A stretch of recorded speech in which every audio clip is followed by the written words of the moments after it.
O Senado com a sociedade. Ligue para dizer o que você acha da programação da TV Senado. 0800 61 22 11. Participe. Dê sua opinião sobre os programas que você assiste aqui na TV Senado.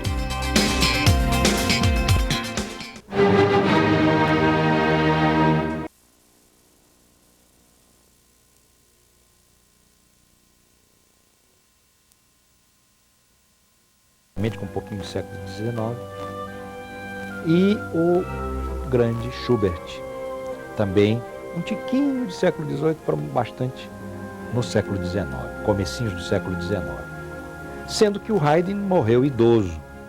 O Mozart e o Schubert morreram com 35 anos. Não, nada disso. O Mozart morreu com 35 anos. O Schubert morreu com 31 anos. Um menino.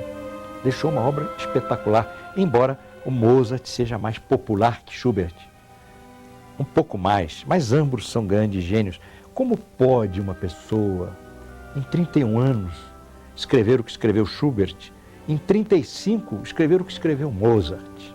É de Mozart que nós vamos falar hoje numa de suas sinfonias. Só sinfonias, Mozart escreveu 41 oficiais. Depois de terem feito o catálogo das obras dele, sempre que vocês virem Mozart, vão ver depois a música, o nome da música, um K e um número. Esse K quer dizer Köchel.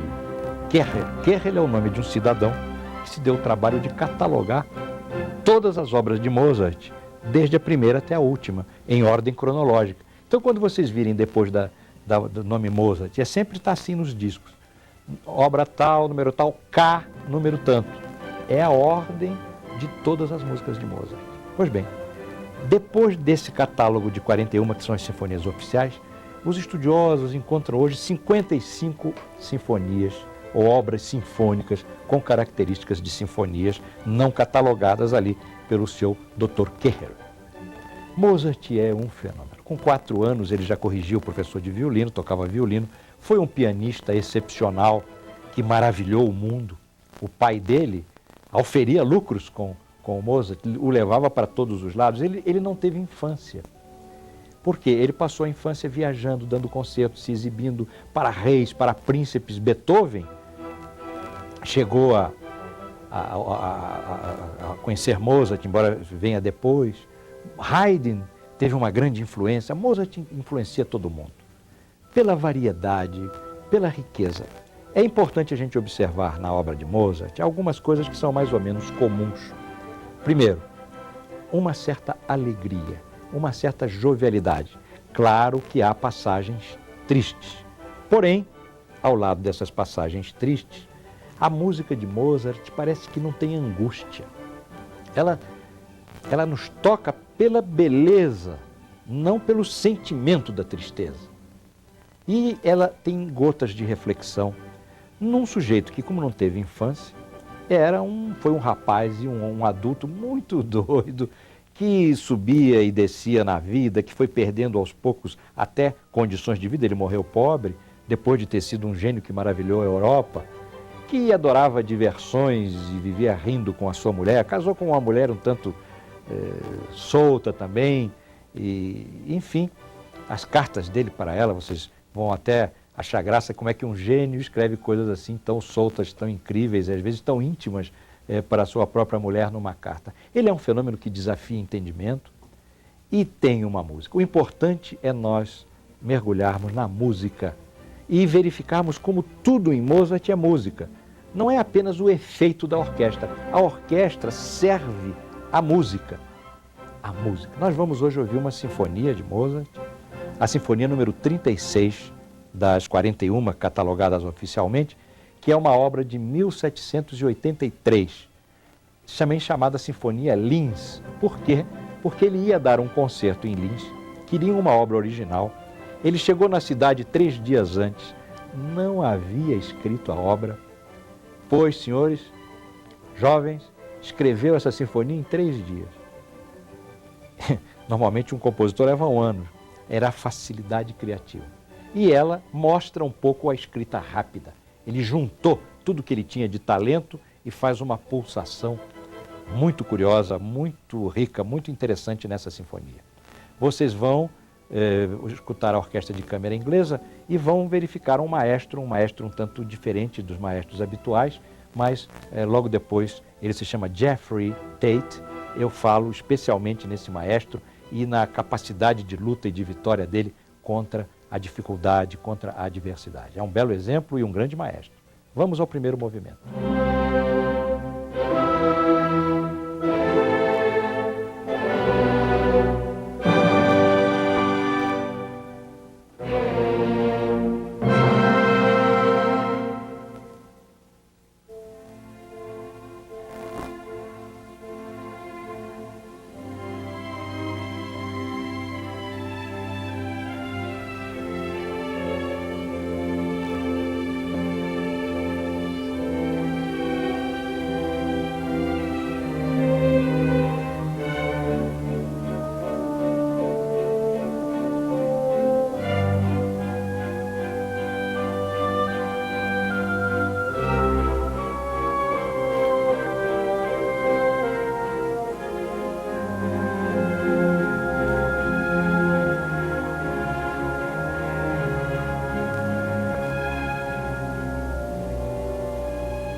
Esse é o Mozart. Frescor no ar, variedade de instrumentos, alterações rítmicas, força, mas uma força cheia de encantamento.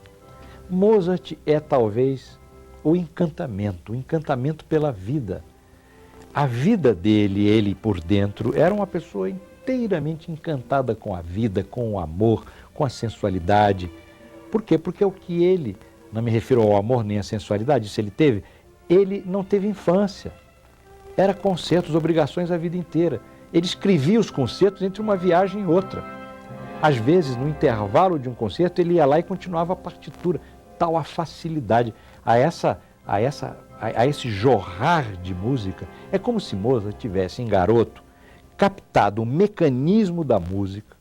E uma vez captado o mecanismo da música, ele passou a vida inteira aplicando aquele mecanismo. Ele não precisava parar para pensar.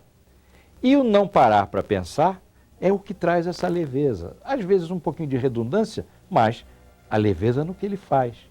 E essa chamada música pura, que é a música que não depende do efeito. É a música que se baseia exclusivamente em regras musicais, nos contrapontos, que são os sons se cruzando, na orquestração e na inspiração melódica, que não é pouca coisa. Vocês devem ter notado que o maestro é diferente. Esse maestro se chama Geoffrey Tate. Ele nasceu em 1943 na Inglaterra, estudou medicina, formou-se ali por 1970, aproximadamente um pouco antes, mas é em 70 que ele opta pela música. Trabalha com vários maestros como auxiliar, é convidado para dirigir, inclusive, essa orquestra que está tocando aí, da qual ele é o regente titular, famosa Orquestra de Câmara Inglesa. Desde 1985, ele ficou diretor da Orquestra de Câmara Inglesa. Com essa orquestra, ele realiza uma façanha. Ele gravou todas as 41 sinfonias de Mozart. Por quê? Por que pode ser Mozart com sinfonia gravado numa orquestra menor? Vocês devem ter notado que essa orquestra é menor, não está nem num teatro, está nessa linda sala que está aqui atrás de mim, uma câmera também. Por quê? Porque sendo a orquestra de Mozart era uma orquestra pequena. Ao tempo dele, a orquestra não tinha as dimensões que viria a ter depois. Por isso é possível para uma orquestra de câmara, enriquecida por alguns instrumentos de sopro, conforme a orquestração, executar obras como a de Mozart, que são obras sinfônicas, mas para sinfonias em pequenas orquestras. Vocês devem ter observado a limitação física do maestro. E aí está um outro ponto interessantíssimo. Ele sofreu paralisia infantil e perdeu movimentos da cintura para baixo. Agora vejam o que é reger sem movimentos da cintura para baixo. Primeiro, tem que reger numa cadeira de rodas. Segundo, vocês podem observar como ele compensou a impossibilidade do movimento lateral. Reparem que ele não faz o movimento, até não pode, senão ele esbarraria ali onde está a partitura, na estante onde está a partitura. Então ele criou um sistema de regência com as mãos verticalmente, que é muito interessante. É lógico que quando ele vai para o espetáculo, ele já ensaiou a orquestra. Mas ele é um maestro muito participante no espetáculo. Ele é detalhista, ele olha para os músicos, ele está permanentemente a gesticular, com a sua dificuldade, inclusive postural, deve ser extremamente cansativo. A postura dele não é completamente erecta e ele se constitui como um maestro de alta qualidade. Reparem o som que ele retira da orquestração, a agilidade de umas passagens, a meditação de outras. Por falar em meditação, esse segundo movimento é muito interessante, porque ele é um andante com várias repetições do compasso inicial, ele tem pequenas mudanças de tonalidade, e o que é interessante é que ele possui dissonâncias e cromatismos. O que é isso? Dissonâncias são sons que rompem um pouco as regras da harmonia, e cromatismo é o uso, digamos assim, colorido quando, por exemplo, se faz uma escala cromática, é a mudança de cor da música. Isso está muito presente nesse andante. Esse andante é muito bonito. Vale a pena nós prestarmos bastante atenção nele, ademais, percebendo a qualidade da regência do maestro Geoffrey Tate à frente da Orquestra de Câmara Inglesa.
Que beleza de movimento. Que beleza. Vocês devem ter observado como a orquestra fica densa, como as cordas soam bonito. O Mozart escreveu essa sinfonia, Linz, como eu lhe disse, em 3 dias. Ele estava com 27 anos, cheio de compromisso. Porém, nessa fase, ele estava casado, acho que mais ou menos há 1 ano, com a Constance, e vivia uma relação muito alegre com a mulher dele e muito solta também. Ela era um tanto livre, eles tinham uma relação, no fundo eles deviam ter uma atração física muito grande entre os dois, que o prendia, pelo menos a do Mozart era segura, e isso fazia com que ele passasse por cima de certas leviandades ditas pelos biógrafos dela, da Constance. Mas pode ser que tudo isso sejam interpretações errôneas ao longo do tempo, nem nos interessa tudo isso. Interessa que ele e a mulher viviam uma história muito rica de amor. Bem, e disso dá exemplo o terceiro movimento, que é um minueto. Normalmente essas sinfonias, elas têm uma influência da sinfonia italiana. Mesmo sendo Mozart alemão, a esse tempo e mesmo depois, a sinfonia italiana que vinha lá dos barrocos, que vinha de Vivaldi, que vinha de Marcello, que vinha de várias personalidades dessa linha, sempre introduz um movimento tirado de danças e de bailes. Esse terceiro movimento é um minueto. Ele tem 2 partes cheias de encanto. É claro que não tem a expressividade do movimento anterior, mas nem a obra sinfônica precisa.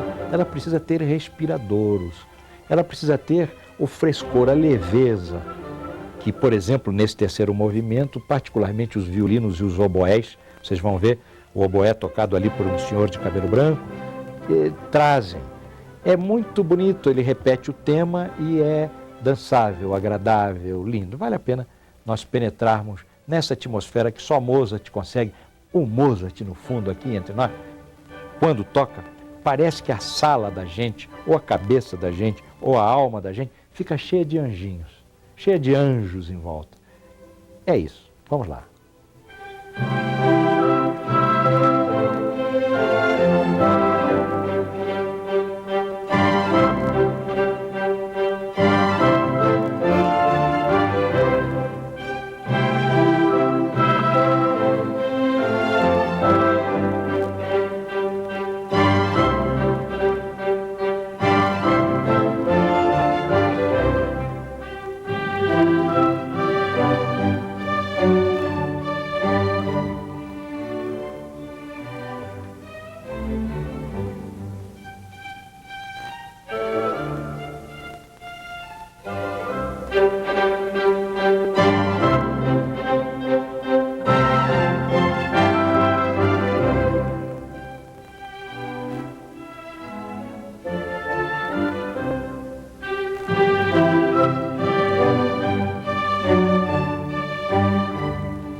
E aí, gostaram desse terceiro movimento? Interessante, né? A dança, forte, vivaz, Mozart, os anjinhos, né? O quarto movimento é um presto. Presto quer dizer rápido, bem rápido.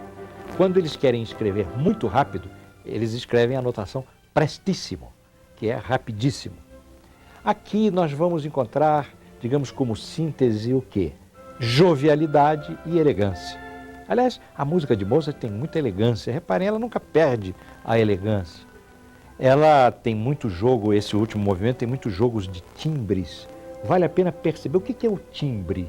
O timbre é a voz. A minha voz tem um timbre. Se eu tivesse uma voz assim, eu teria um outro timbre de voz. Se eu tivesse uma voz lá em cima, o meu timbre era outro.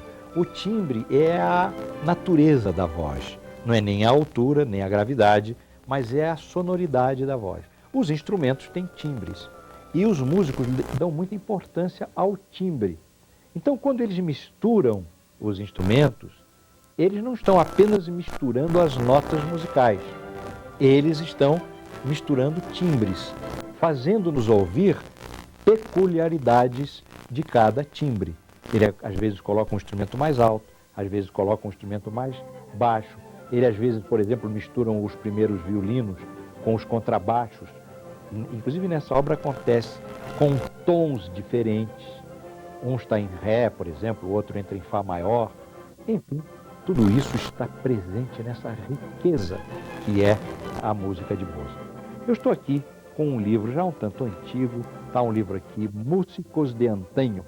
É uma tradução da Ricord, que está aqui. A Ricord é uma grande livraria de música em Buenos Aires, uma obra de Romain Rolland. Romain Rolland foi um escritor que se dedicou muito à música. Se vocês acharem alguma coisa dele, vale a pena. Ele tem, inclusive, talvez uma das melhores biografias sobre Beethoven, em vários volumes. Nesse livro aqui, Músicos de Antigamente, ele tem um estudo sobre Mozart, no qual ele diz o seguinte, eu vou ler aqui para vocês. Dizem que não se deve ler em televisão, mas como a gente não tem medo aqui da música clássica, também não tem medo de ler na própria televisão. Olha o que ele diz aqui. Beethoven é sempre Beethoven, em todas as páginas de sua obra. E tanto melhor, porque nenhum herói nos poderia interessar tanto quanto ele, Beethoven. Porém, Mozart, graças a uma mistura harmoniosa de suas qualidades, e aí ele enumera as qualidades de Mozart: sensibilidade, delicada inteligência, vejam que expressão interessante, uma inteligência delicada, ternura, algo tão importante na vida que está a desaparecer, sobretudo nos meios de comunicação, domínio de si mesmo. Então ele dizia, nessa mistura das suas qualidades, ele estava muito bem dotado, e aí ele diz que o Mozart até era mais bem dotado do que o Beethoven, para interessar-se, para captar os matizes de almas estranhas à dele.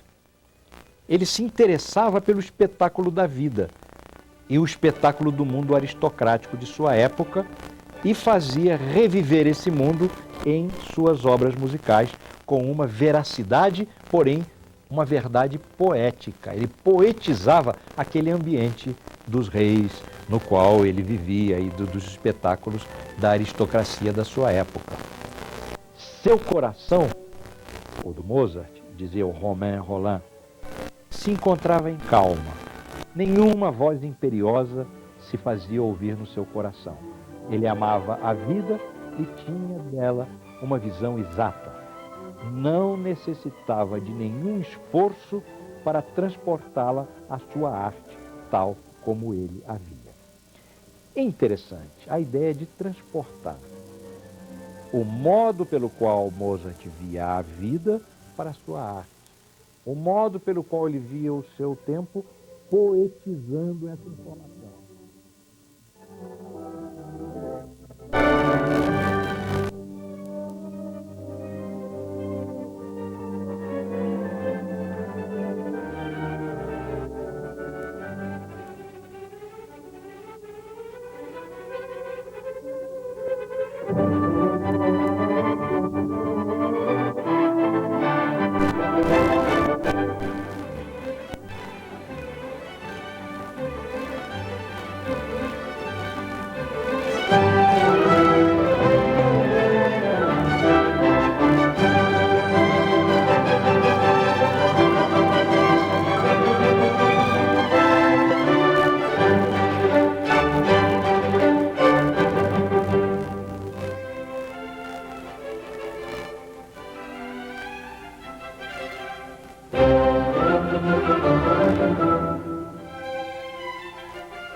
Senado.